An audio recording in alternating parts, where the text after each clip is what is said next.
Alright folks, it's Jimmy here and welcome back to my channel. Today, I'm finally going to bring you the review of the Leica Lab 1966, which is a replica of the very famous Leica 50mm f1.2 Noctilux aspherical, which is the very first aspherical lens from Leica. It's also hand grinded like the 35 aspherical.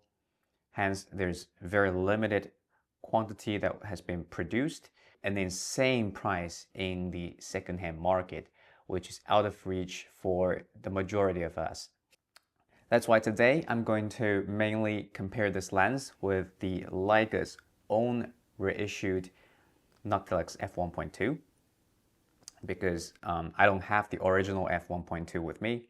I really would like to see how they compare, but realistically speaking, this comparison might probably be more meaningful because both of these lenses are at least relatively affordable compared to the original one. Now again, we're first going to take a look at the optical comparisons of these two lenses in a few different scenarios. Then we're going to take a look at a few sample photos. Bear in mind that I didn't get to shoot outside very much during the past 2 weeks because the weather has just been horrendous here, and also I've spent way too much time doing the comparison. It's really not as easy as you guys would thought, especially with this 1.2 aperture, which actually sort of reminds us that if you see any sharpness differences, chances are it's more likely to be coming from your ability to focus at 1.2 rather than the difference between the lenses. It's already quite rightfully so when I was doing the testing, because I have to repeat the same test quite a few times to get it right. So let alone in real world usage where, subjects are constantly moving and you're moving. So nailing the focus is the biggest determinant of whether you can get a sharp picture on these two lenses rather than the lens itself. All right, so bear that in mind. Let's proceed to the optical comparison part.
All right, so this first set of photos really showcases the crazy flare from the Leica Lab version of this lens. I'm not too sure about the original copy from Leica, but this is a bit too much for my taste. Also, it sort of gives you this weird color shift, both outside of the flare region and within the flare region. It makes one side of the frame really cool. And the flare is of course really warm. It's a very unique and cool effect, but I don't know if you want this kind of effect every single time when you shoot backlit. And I've shot actually in 2 different sessions with this lens. Like I said, I've abandoned one session because I misfocused a little bit on my Noctilux copy, but the Leica Lab copy in both cases showed very strong flare. One other thing to note is that there's very obvious onion ring effect on the bokeh balls in the Leica Lab version. I found the Leica's copy to be a little bit cleaner on the bokeh, which is my preference, and the artifacts in the bokeh ball in the Leica Lab version is a bit too much. This might be actually resulted from them also hand polishing, hand grinding the aspherical element. I'm not too sure. But this is what we see. Well, in terms of sharpness, because of that crazy flare, it's really hard to determine here. I feel like the Light Lens Lab version is a little bit sharper at 1.2 and 1.4, but 2.8 and onwards, the Leica is actually a bit sharper. That might be because the Light Lens Lab version of the lens has a little bit of focus shift because I didn't move the focus point during the shooting. So yeah, to take a better look at the sharpness of these two lenses, let's proceed to the next set of photos.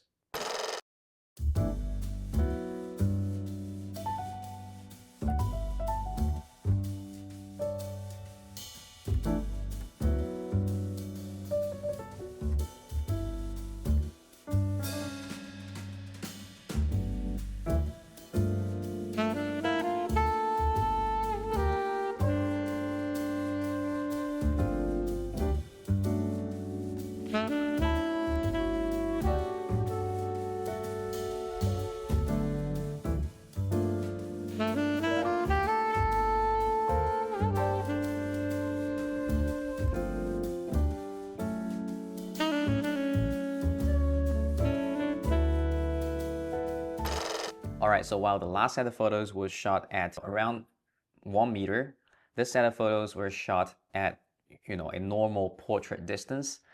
So this is usually what you get, and also I've positioned the subject a little bit off center. So this is more like a real world scenario, and as you can see, the Light Lens Lab version of the lens is indeed a little bit sharper, but that also could be because I misfocused the Leica version a little bit, because it's impossible to ask Abby to hold that subject completely steady, so there might be a bit of movement.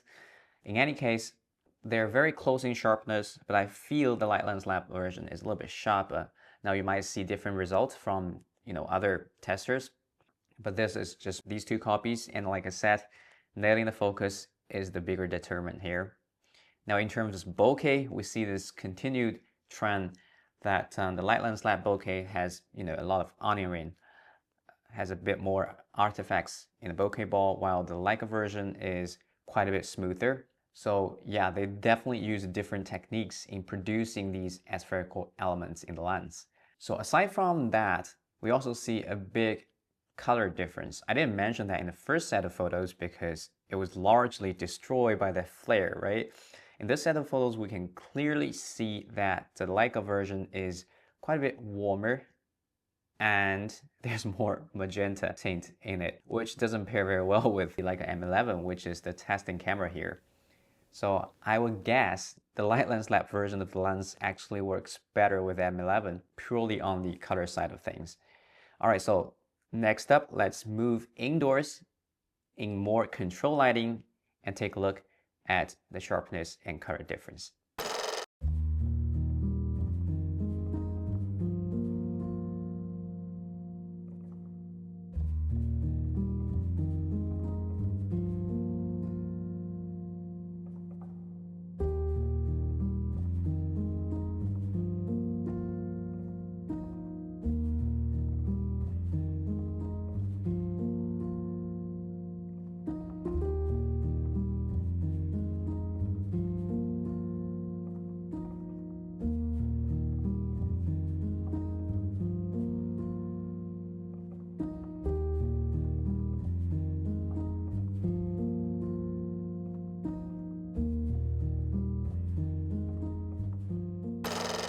Alright, so as you can see here, the Leica is definitely more vibrant, warmer, and more magenta, while the Light Lens Lab, being at f1.2, is actually a little bit hazier, but the overall color, the tone is cooler, leaning more towards cyan and green, which, like I said, pairs better with the M11 color profile. In terms of sharpness, I think they're quite close. There's no meaningful difference here, at least in the center of the frame, as you can see. In terms of bokeh, in this scenario, you don't see that much of a difference if you don't really punch in and if there's no obvious bokeh ball in the background. They both showed quite smooth bokeh overall, being at f1.2, and if you get closer to the subject, everything is just melted away in the background. So yeah, next up, let's take a look at the edge sharpness.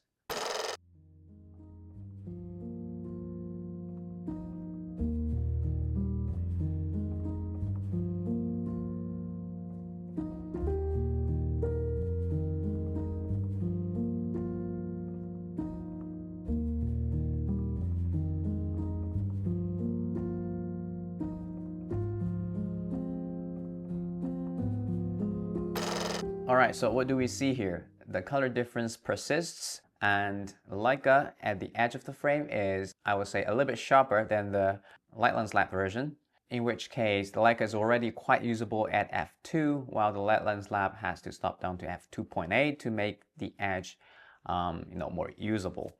But nobody cares about edge performance with a lens like this, right? You're mostly gonna shoot portrait, so it's the center and mid-frame sharpness that really matters, in which case these two lenses are quite close. All right, so next up, there's a few sample photos where I tested out the vignette of the Light Lens Lab Noctilux and also some of its optical traits. And let's take a look.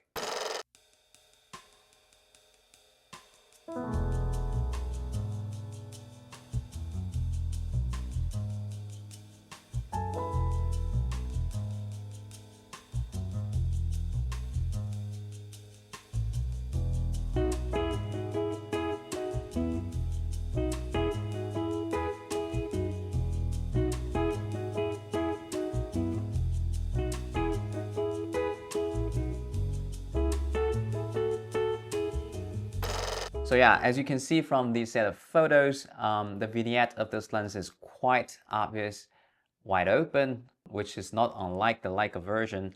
But once you stop down to f2.8 and onwards, it's much better, and the sharpness also catches up. So you can potentially also use this lens for landscape once you stop it down enough.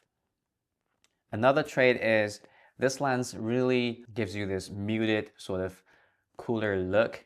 It's kind of filmic. It's really cool, as you can see from the photo here. I didn't do any color editing to these photos. And of course, the subject isolation of this f1.2 lens is amazing. And this is truly where the lens shines. Yeah, so unfortunately, these are the only photos I got for now. I will definitely take this lens out and shoot a bit more in the future and show you more sample photos in different, lighting conditions when the spring finally arrives here in Vancouver. And yeah, so that's the optical quality discussion for now. You'll be the judge whether you think the Leica version is better or this version is better. For me, aside from the crazy flare of the Light Lens Lab version, which I cannot say it's good or bad, but it's not to my taste at least. Otherwise, these two lenses are quite close. So next up, we're going to take a look at the build and handling of these two lenses. Now, the first thing you'll notice is that this lens, at least the silver version I got here, is quite a bit heavier than the Leica version, which is made out of aluminium, and this is brass. So there's a very big difference. In terms of size, the Light Lens Lab version is actually a bit taller. They're about the same in terms of diameter. And you can clearly see that the coatings of these two lenses are very different. The Light Lens Lab version has this really cool golden shine to it, while the Leica version is more purplish. So yeah, that's probably one of the contributors to the color difference, because if more yellow or warmer lights are getting reflected, then probably it's gonna appear cooler. That's just my guess. In terms of the aperturing, one complaint I had with the Leica version is it's really loose, as we will see later. This one is tight, it's quite a bit more click here.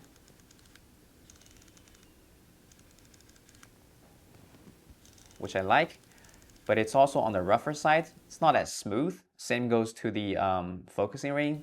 It's good, but it's not very smooth. It's not as smooth as the Leica version, for sure. But overall, the lens feels quite substantial in your hand, and it feels very premium. And of course, as always, Light Lens Lab gives you this really cool metal rare cap that just oozes quality. Now, the Leica version here, nothing special, just like your ordinary Leica lens. This version has really loose aperturing, as you can see here. This is a brand new copy, by the way, so I don't think it's because I've used it too much or anything like that. It's really vague to click the apertures into place, and you might, set a wrong aperture quite frequently if you don't, actually look at what's the current setting. Focusing ring, very smooth, which is really good. Overall, the build quality is better than the steel rim remake and on par with some of the older Leica lenses, which is a good thing. The aperturing is really the only complaint I have here. Just like, what the hell, Leica? If I bring this lens to Canto camera, they'll probably say, even your lens is brand new, it's worth a CLA because it's not up to their standards, and I completely understand that. So what is the conclusion here? This lens being at about 2 grand is a lot cheaper than the Leica reissue of the f1.2. It also comes in black paint, in brass, and also there's aluminum version as well. So there's a lot of choices here. You can either, choose to have a really quality, brass version of the lens, or you can go to the lighter route and make it easier on your neck. The Leica also has a silver brass, reissue version of the lens, but that lens is like crazy expensive. It's also a collector's item now. So yeah, I would say both of these two lenses are quite usable as a Noctilux. They're already relatively sharp in the center, wide open. They're smaller than the 0.95 and 0.1 Noctiluxes, so I would be more willing to bring these two out rather than those other Noctilux lenses. In terms of value, I think the light lens lab version is, of course, better, being, maybe a quarter of the price of the Leica. So yeah, it really comes down to whether you want that crazy flare in your photo. That's like the biggest difference between these two lenses, and also the color difference, which of course you can get rid of in the post. But if you shoot JPEGs, then I would say if you have M11, then the light lens lab version is probably a little bit better. Okay, so that's it for today's video. In the next episode, I'm going to review the light lens lab 50mm Alcon, which I have a lot of interest in that lens because it's so tiny. So stay tuned if you're also interested in that lens. And going forward, I'm also bringing you more exciting Leica replica lenses from some of the less popular Chinese brands. And let me tell you, you'll get surprised how good those lenses have become these days. Alright, so yeah, that's it for today's video. I'll see you in the next one. Cheers, bye.